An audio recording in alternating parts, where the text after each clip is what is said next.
Here's the thing, if you try to transition to using a click with your worship band without a plan, you're gonna fail miserably.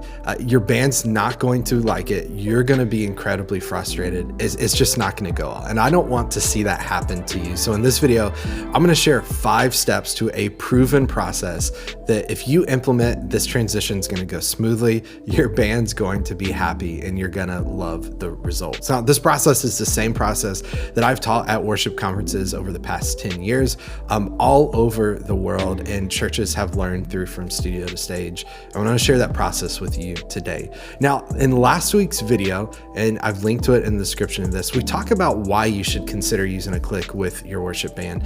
If you haven't watched that yet, if you haven't listened to that yet, check that out before you go through this process. Now, let's start at the top.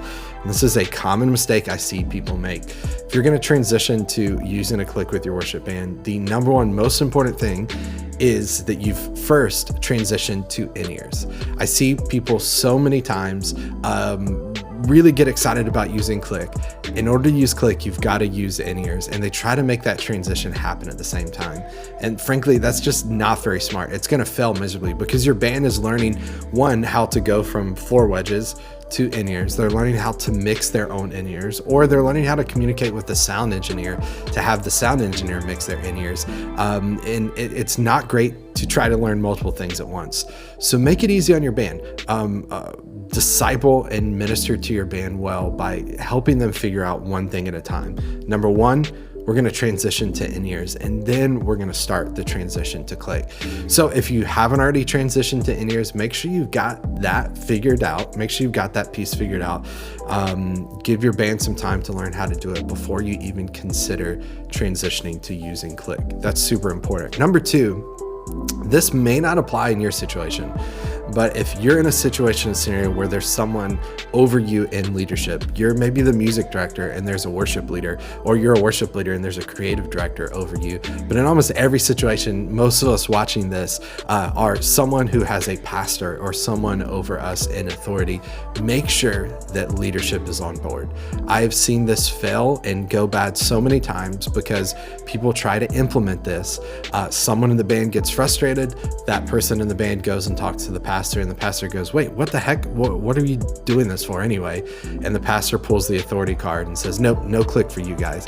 And that just shuts the door to the opportunity to do so many other things. So make sure that your leadership's on board. If you're the music director, make sure your worship leader's on board and they understand the benefits of this. If you're the creative director and you've got to talk to the senior pastor, maybe you have a relationship where they don't really care. They maybe aren't musically inclined. Just mention it to them. Hey, I'm going to make this transition happen. Here's kind of what we're doing. Does that sound good to you? Just make sure they know. Oftentimes I've worked with leadership that may not fully understand the details, but they just want to be aware of what's coming. So that's super important. Number 3, and this is going to help to empower leadership to understand why you're doing this. Number 3, most important for your band, is that you cast vision.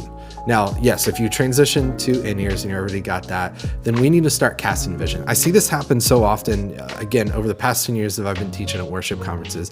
I see people come to a conference, they get super pumped, they are going to use in-ears, they're going to use click, they're going to start using tracks. They hit the ground running on Thursday for rehearsal and go, all right, everybody, clicks and tracks, we're taking charts away, and here we go.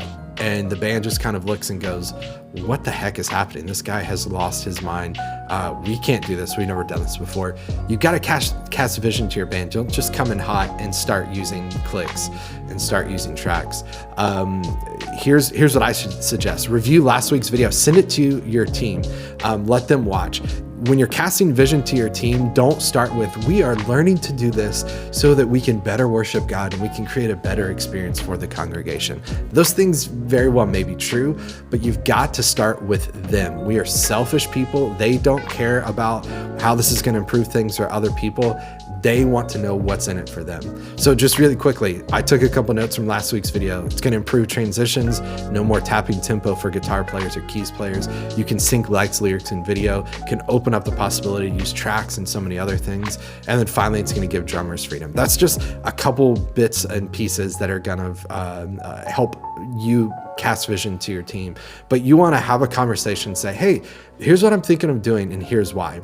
Now, after you cast vision, number 4, it's super important that you set a deadline as to when this happens. And then I want you to intentionally move in that direction. And here's what I mean by that. Again, don't come in hot on Thursday and say, hey, click charts are gone, let's go. You've got to set a deadline and say, here's what's happening, guys. In 2 months, we're going to play every single song on Sunday with a click track. But we don't instantly go from 0 to playing every song on Sunday with a click track. We want to intentionally start to move in that direction. And here's how I suggest you do it. This is what I've seen to be very successful. Hey guys, in 2 weeks, we are going to rehearse one of our songs in rehearsal with click. It's a song that you know. Here's the song.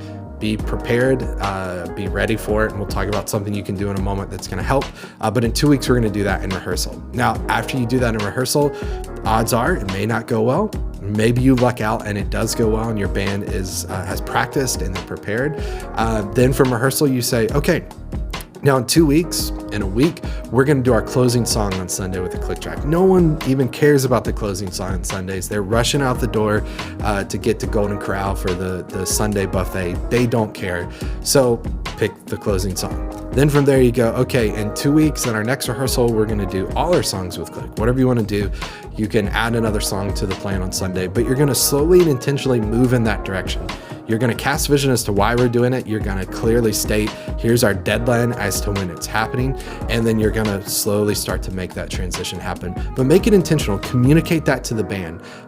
In 2 weeks, we're doing this. In 3 weeks, we're doing this. 4 weeks, we're doing that. So everyone has kind of an on-ramp and they know when this is going to happen. And number 5, and this is one of the most important pieces when it comes to kind of ministering to your team and helping your team make that transition, is you want to equip your team. And what I mean by that is give them resources they need to do this successfully. The most practical I can think of is put the tempos to songs on Planning Center. Say, hey, this song is 80, this song is 72, this song is 120, and then have them go to fromstudiotostage.com/clicks to download the free click tracks. And in those, they can grab those free click tracks and they can start rehearsing with a click today. And they can start practicing the songs at home before they come and rehearse them with you. But make sure they have the resources they need to be successful at this. Don't just cast vision, tell them this is the way it is, and then be hands off. Spend some time really getting to know their resistance to this. Band members will resist this, but here's what I've found is typically resistance to click is not resistance to click. There's something else going on there. There's an insecurity that's coming up. There's something happening that's making them resist it. And a lot of times people resist it because they know they can't do it. They feel insecure. So provide the resources they need to do that. Here's something, it's going to cost a little bit of money, but maybe this is something you could work out. If you have, for instance, a drummer that is struggling to play with click, encourage them to get drum lessons, but go a step further. Say, hey, listen, this is something we're doing. I really want you to be a part of the team. I want to make this transition easy for you. I'm going to pay for you to have 2 drum lessons with this drummer down the road. He plays at the big church down the road. They use click every Sunday. He's going to really help you transition to learning how to play with a click. I think that's going to be super beneficial. It's going to show your team that you're invested in them. Go to your leadership and ask for a little bit of budget.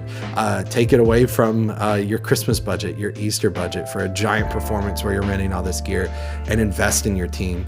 It's going to pay dividends and it's really going to make this happen. Now that you understand why you should use click, now that you know how to transition your band to it, we've got to talk about what gear you need to use click and tracks in a worship setting.